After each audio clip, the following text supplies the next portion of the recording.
তো এখন আমরা দেখছি ফয়সালের নাটক। তো চলুন আমরা এখন দেখি ফয়সালের নাটকটা কেমন। কি ভাই মারে কইছিলাম রুটি বানাই দিতে, কিন্তু হ্যাঁ আমার রুটি বানাই না দিয়া হ্যাঁ আমার বউর কথা উড়াই দিল। আমি কি হারে কইছি যে আমার বউ লাগবো? আরে তোর কথা বাদ দে বেটা, আমাকে দুইজনের কথা হল। সকাল সকাল ঘুমায় রইছিলাম, হঠাৎ করে ঘরের থেকে বাপে আঙ্গ বাই করে দিলাম না রোজা নাই নেদিকা। তুই কঙ্গ রোজা অনেক বয়স হইছে? আরে তোর বাপে তো ঠিকই কইছে, বিয়ার পর বউ লাগে তো রোজা রাখতেই হইব। এত সমস্যাটা কি? আরে বল লোকের রোজা রাখার কথা কই নাই তো। বাপে কই এই বয়স আঙ্গ রোজা রাখতে, এখন তুই ক এই বয়সে কি আঙ্গ রোজা রাখার বয়স? তুই ঠিকই কইছ। এখন তো আঙ্গ রোজা রাখার বয়স হয় নাই, এখন তো মাত্র আঙ্গ 20 বছর। 60-70 বছর হইলে আসেন আমরা রোজা রাখবো। হ বেটা হইছে, এখন সামনে আয়।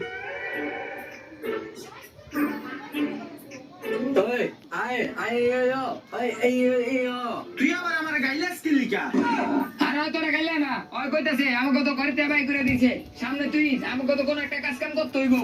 বিয়ার পরে বউরে ঈদের সময় মার্কেট কইরা দেওয়া লাগবই, এটা তুই এখন কইতাছত কে? আরে বড়া আমি তো এটা কই না, আমি তোরা কইতাছি আমাকে তো ঘরে বাই করে দিছে। সামনে আমাকে তো কোন একটা কাজ কাম করতে হইব।